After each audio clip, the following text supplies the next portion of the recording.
সম্মানিত উপস্থিতি, সম্মানিত ভাইয়েরা আমার, আল্লাহ রাব্বুল আলামিন হজ ফরজ হওয়ার আয়াত নাজিল করে জানায়া দিলেন, ওয়ালিল্লাহি আলান নাসি হিজ্জুল বাইতি মান ইসতাতা ইলাইহি সাবিলা।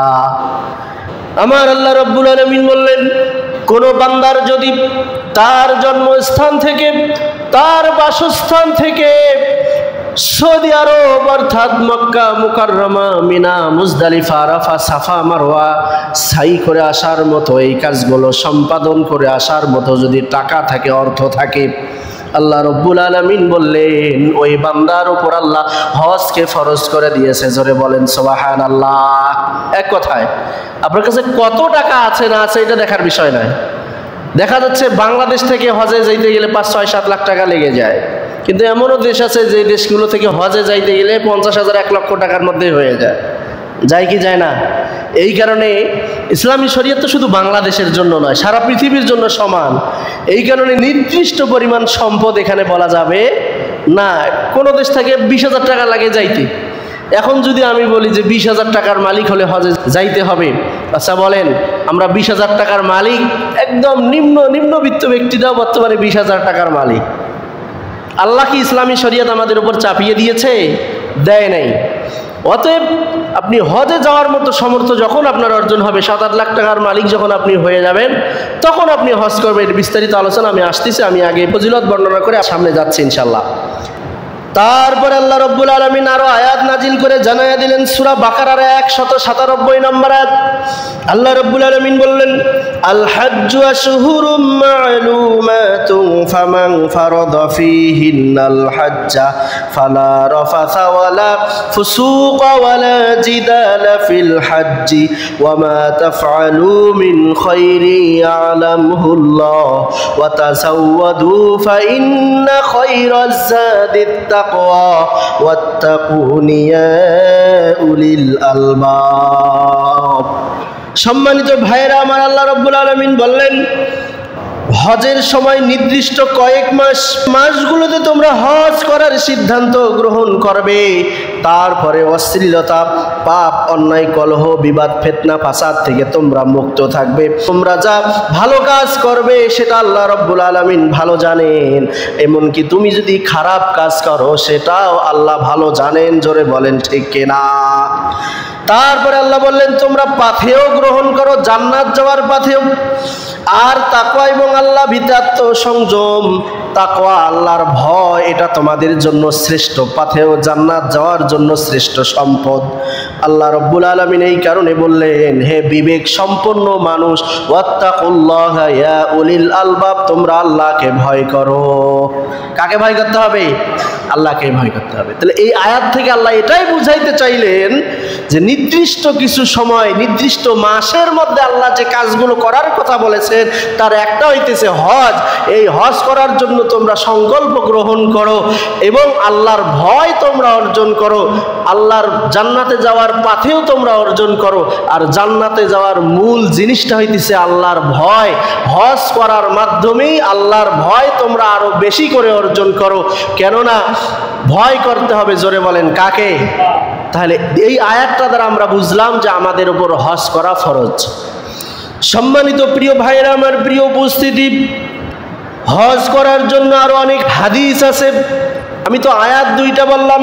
বিশ্বনবী সাল্লাল্লাহু আলাইহি ওয়াসাল্লাম হাদিসের মধ্যে সুন্দরভাবে জানিয়ে দিলেন, ইন্না আবদা সাহহাতা লাহু জিসমাহু ওয়া ওয়াসাতু আলাইহি ফিল মাঈশাতা তামদি আলাইহি খামসাহু আওয়ামিন লা ইয়াফিদু ইলাইয়া লা মাহরুমুন।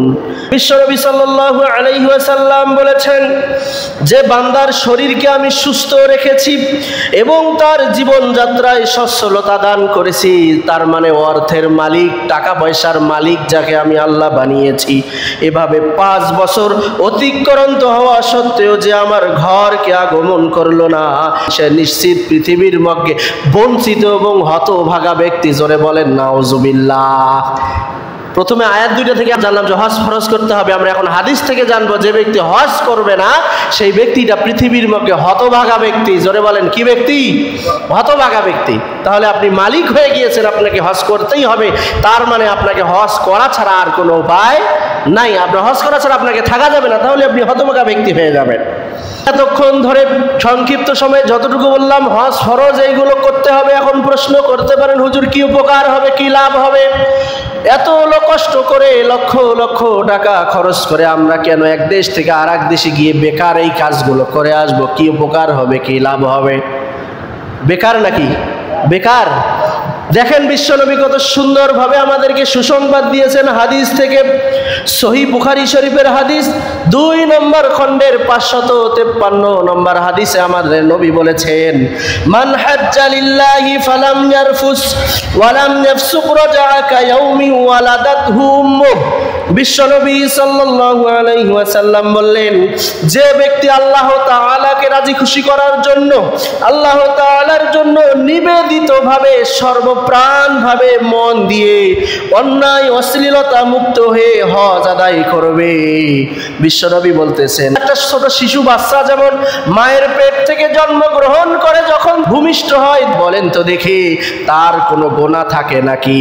যেমন তার কোনো গুনাহ থাকে না একটা নিষ্পাপ সন্তান, আমাদের নবী বলতেছে যে ব্যক্তি হজ করে বাড়িতে ফিরে আসবে ওই বান্দাটা ওই নিষ্পাপ শিশুর মতো নিষ্পাপ হয়ে বাড়িতে ফিরে আসবে। জোরে বলেন সুবহানাল্লাহ। একটা হাদিসে যথেষ্ট, বুখারী শরীফের এই একটা হাদিসেই যথেষ্ট হজের ফজিলত জানার জন্য। আর একটা শুধু হাদিস বলে শেষ করব। বিশ্বনবী বলতেছেন, এটাও সহিহ বুখারী শরীফের 2 নম্বর খণ্ডের 629 নম্বর হাদিস। বিশ্বনবী বলেছেন, তাবিউ বাইনাল হজ্জি ওয়াল উমরাতি ফাইন্নাহুমা ইয়ানফিয়ানিল ফাকর ওয়ায-যুনুবা কামা ইয়ানফিল কিরু খাবাসাল হাদিদি ওয়ায-যাহাবি ওয়াল ফিদ্দাতি ওয়া লাইসা লিল হিজ্জাতিল মাবরুরাতি সাওয়াবান ইলাল জান্নাহ। আমার নবী সহিহ বুখারী শরীফের মধ্যে কি সুন্দর করে জানিয়ে দিলেন, তোমরা বারবার হজ ও উমরা আদায় করো, কারণ কর্মকার যেমন একটা স্বর্ণের মধ্যে আগুন লাগিয়ে পিটিয়ে পিটিয়ে সুন্দর একটা শেপ দিয়ে স্ট্রাকচার দিয়ে স্বর্ণের মাদুলি তৈরি করে, স্বর্ণের গলার চেন তৈরি করে, স্বর্ণের আংটি তৈরি করে, স্বর্ণের অর্নামাইজ তৈরি করে, ঠিক তেমনি যেই ব্যক্তিটা এই হজ আদায় করবে আল্লাহ রব্বুল আলামিন তার সমস্ত পাপগুলোকে আল্লাহ মুছে ফেলে দেবে। জোরে বলেন সুবহানাল্লাহ। তার মানে আপনি একটা মানুষ, আপনাকে পবিত্র হতে হবে, গুনাহ মাফ হতে হবে, তার জন্য কিছু কাজ করতে হবে। ঠিক যেমনি স্বর্ণ একটা বারের মতো থাকে, একটা বারকে স্বর্ণালঙ্কার কি করে, এই বারটাকে পিটিয়ে পিটিয়ে বিভিন্ন শেপ দেয়, শেপ দিয়ে ওর শরীরে যত ময়লাগুলো দূর করে ঘষা মাঞ্জা করে তারপরে একটা অলঙ্কার তৈরি করে, সেইটার দাম বাজারে অনেক বেশি হয়। জোরে বলেন সুবহানাল্লাহ। ঠিক তেমনি হজের উদাহরণ এরকম, একটা মানুষ যখন হজ বারবার যদি হজ করে, ওই হজ করা মানুষটা স্বর্ণরা যেরকম ভাবে দামি হয়ে যায়, ওই হজ করা মানুষটা আল্লাহর কাছে এমন দামি হবে যে আল্লাহ রাব্বুল আলামিন তার জীবনের সমস্ত পাপগুলোকে কি করে দেবে, মুছে ফেলে দেবে। জোরে বলেন সুবহানাল্লাহ। আর এর একমাত্র পুরস্কার আল্লাহ কি দেবে? সাওয়াবান ইলাল জান্নাহ, এর একমাত্র পুরস্কার হলো জান্নাত। জোরে বলেন সুবহানাল্লাহ। সম্মানিত প্রিয় ভাইরা, আমার প্রিয় উপস্থিতি, তাহলে এই যে হজ, এইটা আমাদের জন্য কতটা গুরুত্বপূর্ণ আমরা এই হাদিসগুলোর মধ্যে আমরা কি করতে পারলাম, জানতে পারলাম। সম্মানিত প্রিয় ভাইরা আমার, আমি গত জুমা কি তার আগের জুমায় আপনাদেরকে আমি বলেছিলাম এই পৃথিবীর মধ্যে 3টা মসজিদে নামাজ আদায় করার অনেক গুণ বেশি সওয়াব। তার মধ্যে 1 নম্বর হইতেছে কাবা শরীফ। তার মধ্যে 1 নম্বরে কিন্তু কাবা শরীফ বলেছিলাম। বিশ্বনবী সাল্লাল্লাহু আলাইহি ওয়াসাল্লাম বলেছেন, কোন বান্দা যদি কাবা শরীফে গিয়ে মসজিদে হারামে গিয়ে 1 রাকাত নামাজ আদায় করে, আল্লাহ রব্বুল আলামিন তার আমলনামায় 1 লক্ষ রাকাত সওয়াব দান করে দেবে। জোরে বলেন সুবহানাল্লাহ। মানে 1 লক্ষ রাকাত নামাজ আদায় করার মতো সওয়াব আল্লাহ তার আমলনামায় দান করবে। সুবহানাল্লাহ। আপনি চিন্তা করেন, এই যে দেওদী মসজিদে আপনি যদি 1 রাকাত নামাজ আদায় করেন, 1 লক্ষ রাকাত নামাজ আদায় করার সওয়াব পাওয়া যাবে? 1 রাকাত আদায় করবেন, ওই 1 রাকাতের এই সওয়াব। কিন্তু আমাদের নবী বললেন কাবা শরীফে গিয়ে 1 রাকাত নামাজ আদায় করলে কয় রাকাত আদায় করার সওয়াব? 1 লক্ষ রাকাত। 1 লক্ষ রাকাত। আপনি চিন্তা করেন, 1 লক্ষ রাকাত। তারপরে মদিনায় মসজিদে নববীতে যেয়ে কেউ যদি 1 রাকাত নামাজ আদায় করে, আল্লাহ রাব্বুল আলামিন ওই বান্দার আমল নামায় 10,000 রাকাত নামাজ আদায় করার মতো সওয়াব আল্লাহ দান করবে। সুবহানাল্লাহ।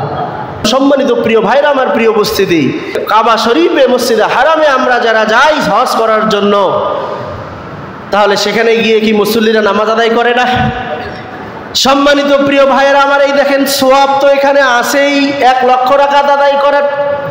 পাশাপাশি দেখেন আর একটা হাদিস যদি আমি আপনাদেরকে বলি তাহলে বুঝতে পারবেন। মসজিদে হারামে কাবা শরীফ আছে, একটা ঘর আছে, আমরা সবাই দেখেছি এবং জানি। বিশেষ করে যারা হাজী সাহেবেরা হজে গিয়েছেন জানেন, তার পাশে আর একটা পাথর রয়েছে, চতুর্দিকে গ্লাস দিয়ে ঘেরানো। ওই পাথরটার নাম হইতেছে মাকাম ইব্রাহিম, অর্থাৎ ইব্রাহিম আলাইহিস সালাতু ওয়াস সালামের মাকাম, মানে ইব্রাহিম আলাইহিস সালামের পাথর। এটার ইতিহাস আছে, আমি এর আগে এক সময় বলেছিলাম যে একটা পাথর আছে, যেই পাথরের উপর দাঁড়িয়ে আমাদের জাতির পিতা হযরত ইব্রাহিম আলাইহিস সালাতু ওয়াস সালাম কাবা শরীফ নির্মাণ করেছিলেন। কাবা শরীফ নির্মাণেরও একটা ইতিহাস আছে। এই কাবা শরীফটা কিন্তু পৃথিবীর প্রথম ঘর। আল্লাহ রাব্বুল আলামিন সর্বপ্রথম এই পৃথিবীতে কাবা শরীফ তৈরি করেছিলেন। এটার বিস্তারিত আছে, সংক্ষেপে বুঝবেন না, বিস্তারিত আলোচনা আছে। আদি পিতা আদম থেকে নিয়ে এই ঘরটা পৃথিবীর বুকে এসেছিল। হযরতে নূহ আলাইহিস সালাতু ওয়াস সালামের প্লাবনের সময় এই কাবা শরীফটা ধ্বংস হয়ে গিয়েছিল, পানি দিয়ে প্লাবিত হয়ে গিয়েছিল, ভেসে গিয়েছিল।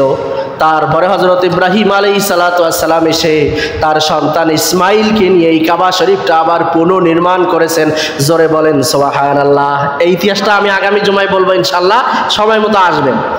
আমি যে কথাটা বলতেছিলাম, হযরত ইব্রাহিম আলাইহিস সালাতু ওয়াস সালাম একটা পাথরের উপর দাঁড়িয়ে কাবা শরীফের গাঁথুনি দিয়েছিলেন। ওই পাথরের মধ্যে আমাদের জাতির পিতা ইব্রাহিমের পায়ের ছাপ রয়ে গিয়েছে। ওই ইব্রাহিমের পায়ের ছাপটা এখনো কাবা শরীফের পাশে রয়েছে। একটা গ্লাস দিয়ে ওই কাবা শরীফের পাথরটা ঘেরানো রয়েছে। সম্মানিত প্রিয় উপস্থিতি, বিশ্বনবী সাল্লাল্লাহু আলাইহি ওয়াসাল্লাম যখন কাবা শরীফ তাওয়াফ করতেছিলেন সাহাবীদেরকে নিয়ে, আল্লাহর রাসূল সাল্লাল্লাহু আলাইহি ওয়াসাল্লামের সাহাবী হযরত ওমর রাদিয়াল্লাহু তাআলা আনহু বিশ্বনবীর সঙ্গে তিনিও তাওয়াফ করতেছিলেন।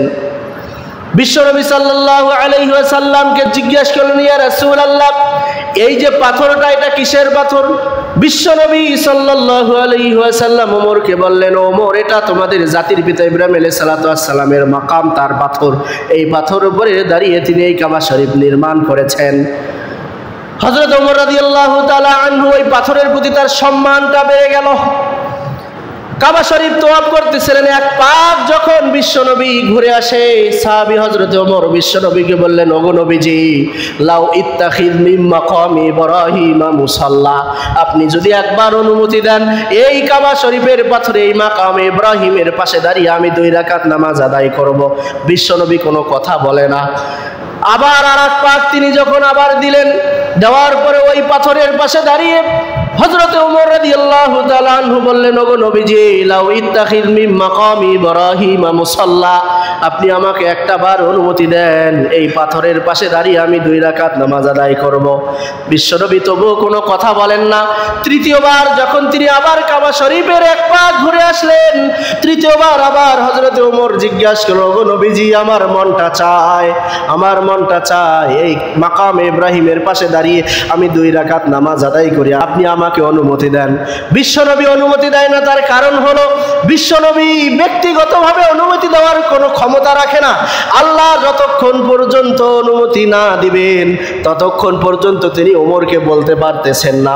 আল্লাহ রব্বুল আলামিন আসমান থেকে ফেরেশতা জিবরাইলকে পাঠিয়ে দিলেন, ও জিবরাইল, তুমি দেখো না নবীর সাহাবী হযরতে ওমর যে ইচ্ছাটা গ্রহণ করেছে, হযরতে ওমরের ইচ্ছার সঙ্গে আমি আল্লাহ আমার ইচ্ছাটাকেও আমি একমত করে দিলাম। জোরে বলেন সুবহানাল্লাহ।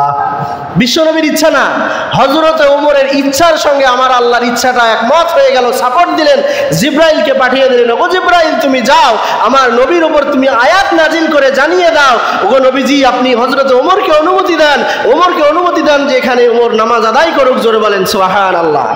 ফেরেশতা জিবরাইল এসে আল্লাহ রাসূল সাল্লাল্লাহু আলাইহি ওয়াসাল্লামের উপরে আয়াতটা নাজিল করে দিলেন।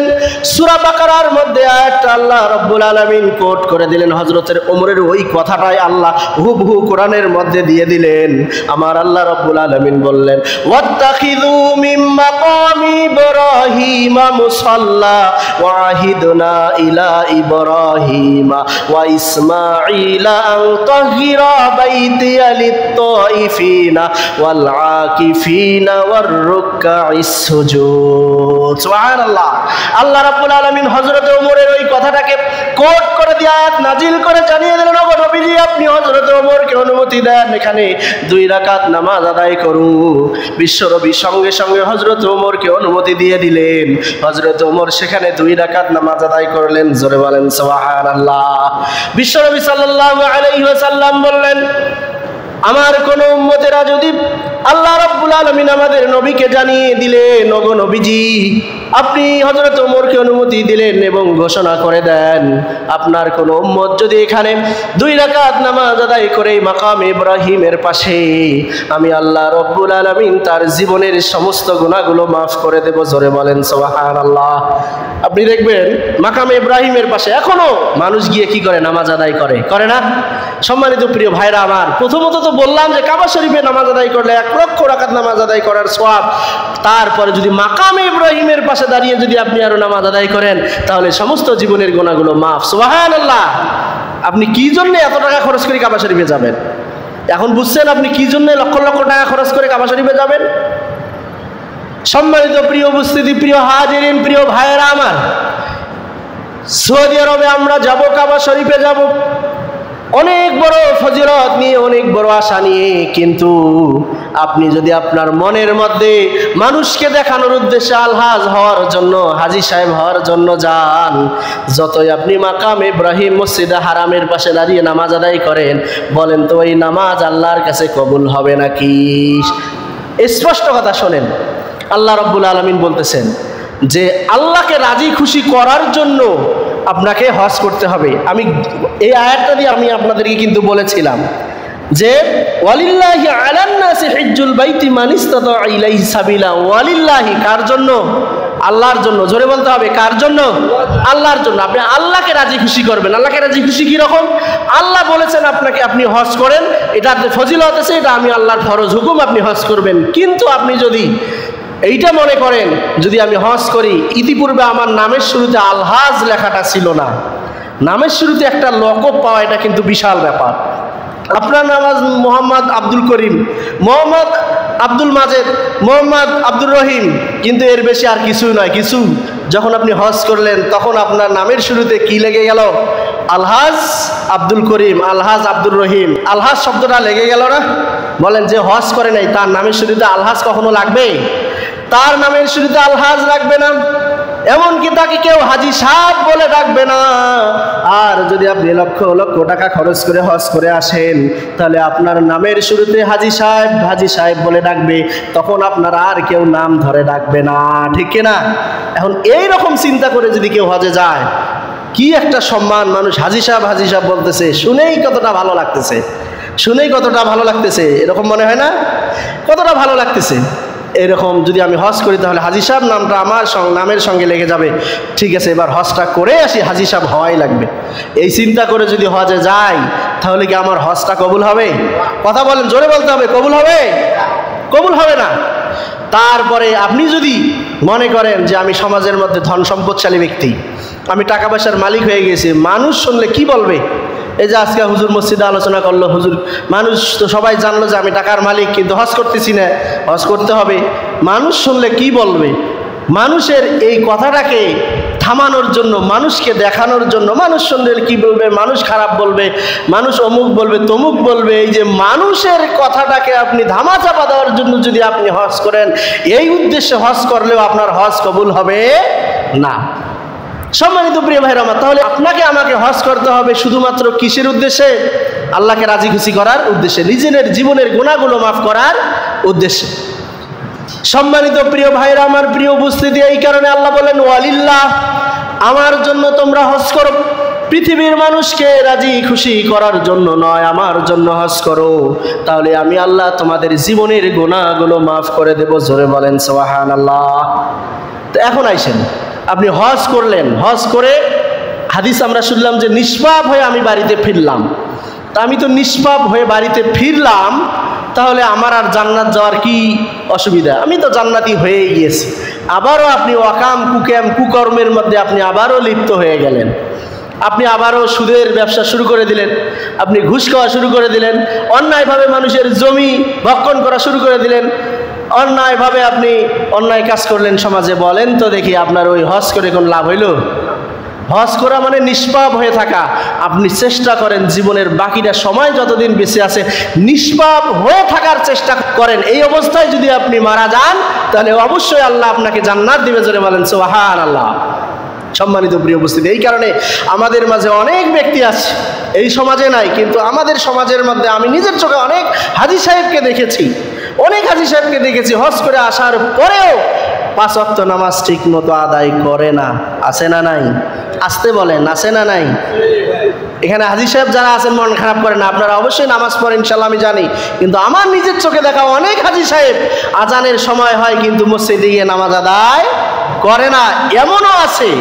এমনও হাজী সাহেব আছে, যদি মিথ্যা হয় আপনি বলবেন, এমনও হাজী সাহেব আছে যারা কি করে প্রকাশ্যে মানুষের সামনে না হোক গোপনে গিয়ে, বুঝতে পারছেন? এরকম আছে না নাই? আপনারাই বলতে পারেন এরকম অনেক মানুষ আছে। প্রিয় ভাইরা আমার, হজ আপনাকে কি শিখাইলো? যে আমলটা আপনাকে নিষ্পাপ বানায় দেয়। আপনি চিন্তা করেছেন যে আপনি অনেক আমল আছে, আপনি নামাজ পড়লেন, রোজা করলেন, অনেক আমলের কথা শুনলেন, কোনো আমল আপনাকে নিষ্পাপ বানিয়ে দেয় এরকম কোনো শুনেছেন? কিন্তু হজের কথা বলা হয়েছে যে হজ যদি সুন্দরভাবে আপনি করে আসতে পারেন তাহলে আল্লাহ আপনাকে নিষ্পাপ বানিয়ে দেয়। আপনি নিষ্পাপ মানুষটা আবার পাপী হয়ে যাবেন, এর মতো দুর্ভাগা মানুষ পৃথিবীতে কি আরো আছে? সম্মানিত প্রিয় ভাইরা আমার, আপনি চেষ্টা করেন, আপনার যেহেতু উদ্দেশ্য পরকাল, আপনি চেষ্টা করেন আপনি হজ করে এসে আপনি আপনার ইনসাফ ঠিক রাখবেন, আপনি হালাল পথে থাকবেন, সত্যের পথে থাকবেন, ন্যায়ের পথে থাকবেন, 5 ওয়াক্ত নামাজ যত প্রকারে আল্লাহর হুকুমগুলো আছে সঠিকভাবে আপনি পালন করবেন, তাহলে ওই হজটার মূল্যায়ন আমার আল্লাহর কাছে থাকবে। জোরে বলেন ঠিক কিনা? সম্মানিত প্রিয় ভাইরা আমার, প্রিয় উপস্থিতি, সময় শেষের দিকে আমি আমার আলোচনা বাড়াবো না। আরও কিছু আলোচনা ছিল, যেমন হজে গিয়ে আমাদের আরও অনেক করণীয় আছে। যখন আপনি হজে যাবেন, ওইটা একটি পবিত্র স্থান। বিশ্বনবী সাল্লাল্লাহু আলাইহি সাল্লামের যেখানে পায়ের ধুলি যেখানে পড়েছিল, সব জায়গায় আমরা কম বেশি যাই না? বিশ্বনবী সাল্লাল্লাহু আলাইহি ওয়াসাল্লাম যেখানে জন্ম নিয়েছে সেইখানে আমরা যারা হাজিরা সাহেবরা সেখানে যাই, সেখানে এখন বিশাল লাইব্রেরি হয়েছে না? তারপরে আমরা মদিনাতুল মুনাওয়ারায় যাই, রাসূল সাল্লাল্লাহু আলাইহি সাল্লামের রওজা শরীফ জিয়ারত করে আসি। তারপরে অনেক পবিত্র স্থান আমরা সেখানে ভ্রমণ করি। যখন আমরা পবিত্র মক্কাতুল মুকাররমায় যতদিন পর্যন্ত থাকবো, আমরা যারা হজে যাচ্ছি তাদের জন্য একটাই পরামর্শ থাকবে, ওইখানে গিয়েও যেন আমি নিরহংকার থাকতে পারি। বিস্তারিত আলোচনা ছিল, আমি একদম সংক্ষেপে বলে শেষ করে দিচ্ছি। নিরহংকার কি রকম? যদি এইটা মনে করেন যে আমি লক্ষ লক্ষ টাকা খরচ করে আমি হজে আসছি, আমি কিসের মানুষের উপকার করব? হজে গিয়ে অন্যান্য হাজী সাহেবরা বিপদে পড়তেই পারে না? আপনি কি করবেন? আর এক হাজী সাহেব যদি বিপদে পড়ে, তার আপনি কি করেন? একটু খেদমত করেন।